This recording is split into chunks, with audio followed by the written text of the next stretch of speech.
Hey Shane, Hey Adam. you know what my favorite console is? No, what? The PS1. That's a pretty good system. You know what? I think I could go for a PS1 Classic. What do you think about that? I think that needs a hot take.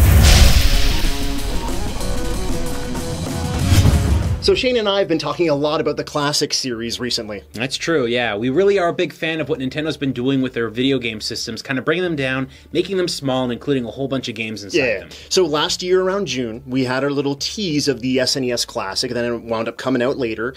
We were expecting something similar this June, Yep. but June has since passed us. Yes, and we didn't get an N64 Classic, which really sucks, but hey, you know, Yeah. it could happen, but we've done some talks about this in the past. Right. Some switchy switch talks with Yeah, the N64 yeah. Classic, but it got us thinking. We've been discussing these things so much. What other consoles would we like to see? And we landed on what I've alluded to as my favorite console of all time, the PS1. Oh, I thought we were talking about TurboGrafx. Well, No. still, that's pretty good too.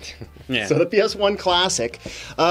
What could it be, Shane? What do you think, in your opinion, we would see from an I was going to say SNES, from a PlayStation 1 Classic? Well, okay. First off, PlayStation 1, one of the best video game systems ever made in the history of the industry. It really is.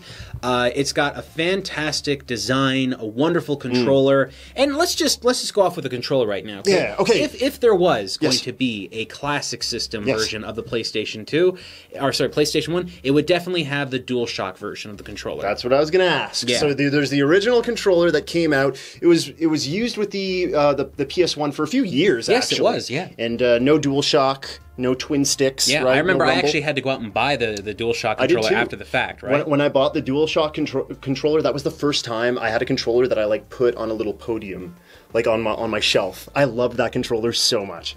You know, here, let's just say this. Yeah. If they were to do this and they were to create a new system, I imagine these controllers would be wireless now. You know, do you really need to make them wired? Because those connecting ports, we don't even know too much about them, right? I was thinking about it, and to me, when Nintendo did that with their classic systems, I was like, of course they did. Well, because I feel like they want to really pursue the same legacy that they had with Sony. I feel like they're a touch more freaky. Okay. I feel like they would put in the Bluetooth. They would They'd put in the Bluetooth. So I think they would make Bluetooth controllers, Yeah. but not only that, Yeah. I would believe that these controllers would have the ability to work with the PlayStation 4 as it currently exists. It would look more like a PlayStation 1 controller, and there would be a touchpad on it and all that stuff, but it would be blended into the design and have a very specific look to it. You see? are preaching to the choir, man. Isn't that a cool idea? Yeah, because this is a very reasonable thing to think, because the controllers for the PlayStation consoles, they haven't evolved all that much over the different consoles that have come out. If you Yeah. look at a PS4 controller and a PS1 controller, besides the touchpad being there and a few of the button layouts changing, it's very similar. Yeah, absolutely. And I really think that there's a lot of gamers out there that would love the idea of actually getting one of these older style controllers on their modern PlayStation 4. I mean, heck, think about it this way, with the new Crash Bandicoot Remastered Yep. or Insane Trilogy thing they Insane released. Trilogy. Yeah, that would be so fun to play with one of these remastered controllers, right? gosh, yes. See? And there's a whole bunch of other old games on the PlayStation that have been remastered on PlayStation 4 too. I want to ask you, okay? So the PS1 had a couple models, right? It had the original model that had the kind of ridges on the sides, right? Yes. Both of them were top loaders. The second model was a little more sleek. It was smaller. We're talking PS1. It was literally labeled the PS1. Yes. Which iteration do you think we would see? Are we going to see a mini version? You know, What do you think? If I had to go with it, if I just for nostalgic purposes, Yeah. I think the original model. Really? Now, the reason why I say that is not because I don't think the PlayStation 1's really cool. The PlayStation 1, by the way, is just a smaller, rounder model. The thing is that the PS1 version, it's not that much bigger than a classic console. No, it really. right? I mean, it's a little. It's pretty small. It is very small. But I think for what this is trying to achieve, I think they really should be aiming more towards the original design to honor the original design of the first system. So we have some of the original design with the console itself, but we have a little more of modern day with the controller, right? So Yeah. it's kind of a mix of old and new, which is really cool. I really like the idea of being able to take that controller and use it on other consoles as well, Yes. especially, the PS4. Now, this is something I believe we might differ on an opinion here. Ooh. I believe that there actually should be a CD drive in this classic version of the system, and I have a very good reason for that. Okay? Now, when we talk about older video game systems that utilize CD-ROM drives and stuff like that, they had something that would happen to those discs over time called disk rot. It's a very unfortunate thing that happens. It's the glue basically decaying inside of the disc itself, and the disc becomes unreadable. But original PlayStation 1 games are actually pretty good and resilient at not having that issue because of the manufacturing process that went into them. As someone who's been collecting PS1 games for quite a while now, I can tell you that I've never come across disc rot at all. Yeah. So this is something I think would be really cool to have. Now, the only thing, Shane, go ahead. One thing. Okay, we're talking classic console. Is it going to be the same size as the original PlayStation?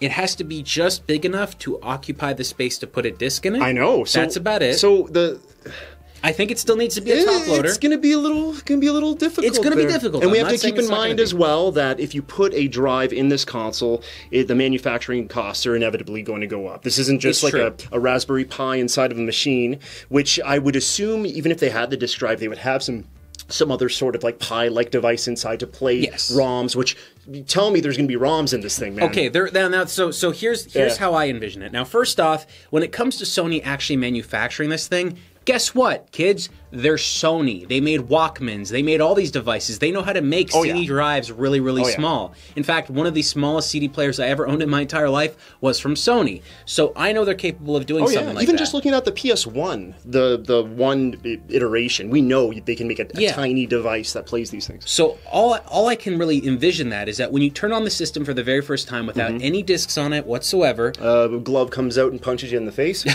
Oh no! When you turn it on, you get access to a menu, and that menu gives you access to, let's just say, 30 or 40 classic PlayStation games. Better than the glove. Yeah. And this basically would be a way to get into the games really quickly and play them. On top of all of that, I believe that there shouldn't be a memory card port on it. I think the memory card should be built into the system naturally. It is. But could we still have a tiny memory card outside of it? Oh, just I just want to see it. I want to see, and I almost want the unbalanced, there's only one in the left, there's none in the right. I think in terms of saving money and cost, putting in the memory card reader and putting in that stuff, I honestly feel it's just going to be a flat design. Right. There should be something there that just says memory card, right? And it will just be there. A little mini memory card protruding from. It's just a piece of plastic. I'm thinking more of a sleeker design myself. They made a sleek design console, Shane. It was called the PS1. I know, but you still had to plug things into that. Now, that in mind, right? I believe that you should still be able to play original PlayStation 1 games, but let's make this super clear. We believe that when you actually go to use those games, it's a worldwide thing. You can use any region of disc from PlayStation no matter where they were sold. Agreed. Which would be the first time they've ever done that with that system, but I think that would be a smart move. Why not? Yeah, I mean, it's not like they're going to worry about piracy at this point. Right. The sales of these games, most of them are used anyway. Like, you can't go out and buy a PS1 game from Walmart or something. And if you can, please tell me where. But that brings me on to my next point. Yeah. Okay. There are certain games out there that were designed with the ability to switch out discs, and that would be a lot more difficult to software develop for. So I'm thinking, this is going to sound a little bit crazy, they re-release a small selection of original PlayStation 1 games like Metal Gear Solid, Final Fantasy VII, maybe 8 and 9, because there's some folks out there that really like those ones. 9's amazing. Yeah, and just a couple of those games like that require multiple discs, and even a couple of single ones just for fun. Just to give that nostalgic feeling of getting those discs to work inside that system again. I think that would be really cool for a lot of newer gamers that actually didn't get to have that experience, right? Yeah, absolutely. So I think there should be some games built in. I think that you should be able to use some old games from whatever region and go out and bind them. But I also think on all of that, this thing has to have HDMI out 720 at 720 at the very least. Yeah. Okay, so we know very well that 720p is it's perfect for displaying pixels from original 2D games. Would having an option to go 1080 be a thing that would be cool with this console? Would it kind of break the visuals? What do you think? I think it would be fine. Yeah. I think it would be okay, and I think it would all right. It's not like you have to worry so much about what happens with SNES games and stuff like that, because you're dealing with usually engines that are rescalable to some degree, and they're 3D. Right. So I think that should be there, but I also believe they should be throwing in an option so that you can run it at the original resolution. Yeah, absolutely. Because I think that would make a lot of sense for people so they could see what the games used to look like. And Heck, even having a really cool idea would be like, oh, okay, there's a mode on the PlayStation where when you turn on the button combination or whatever it is, half the screen is in the original resolution and the other half is in like a high resolution, just to show people, like, here's the big difference between the games and stuff almost like that. A demo mode. Yeah. And maybe, too, I know this is like really thinking out there, I'd love to hear a story from Sony on how they actually developed the original PlayStation. So I think having a little documentary in there that's maybe like an hour or two long that interviews all the original creators and all the people that were there during the founding of it, I think that would be really cool. That'd be cool. So along with all this, I would like want the same kind of sort of treatment as Nintendo did with its classic systems, where you can choose different borders and different things like that. Maybe an OS that's like in that same vein where you're just kind of like going along and picking all the games you want. Speaking of games, transition. Yeah. What kind of games you want on the sucker? Okay, well, when it comes to the exclusive games that were released on the original PlayStation, there's quite a few out there that we never got another release anywhere else. Bushido Blade 1 and 2. Easily, those two games are really fun to play, and I'd love to see them come out on the system. Oh, you want to hear some of mine? Yes. You gotta... Excuse me.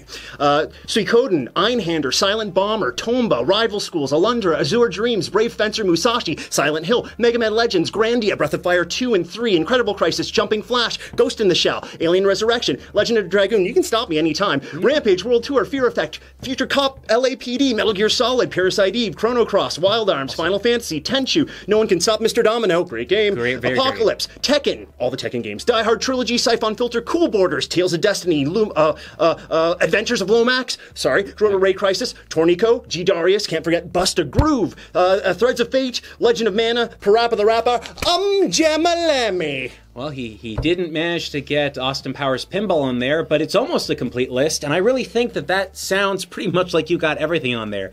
See, there's a lot of really good games on the original PlayStation. I really love the PS1. It's got a great library, it really does. And I think having a lot of those games get re-released would be amazing. It's just an astonishing list of games. And yeah, you can't go bad with that. Please take off those glasses. I can't take you seriously. I had to read. I had to read. Now, I feel that maybe the last thing I would recommend, if they could even do it, and I don't know if they're going to, is the ability to download games from a digital service. Because I know it sounds crazy and weird and whatever, but I think there's a lot of people out there that bought the NES Classic and the SNES Classic, and they would have loved to be able to just buy one or two extra games, right? If this thing comes with a bunch of games, and then a little while later a company goes, oh, well, we can do a licensing deal with Sony and we can just sell them a digital copy of the game, it would be really cool. But maybe they don't have to do that because the way we're talking about it, there's going to be discs resold and stuff like that. I feel like they could almost connect it to the storefront that's already there. Yeah, and kind of like, whoop, just take the PS1 classics from the storefront, zip them on over. They probably could. Could be super duper easy. And you know what? All this taken into consideration, all the hardcore ideas we have about the actual ideology of how the system would be developed, even if it didn't have the CD drive in there and it just had a bunch of those really cool games built in, that would still be worth it. Do you want me to read the list again? No. But we like that list. We think it's a pretty cool thing. But folks, what do you think? Would you buy a PlayStation 1 Classic? Do you think that it's something Sony should do? Or, hey, do you think that other companies should be doing it? Let us know in the comments below. Don't you dare put those glasses back on.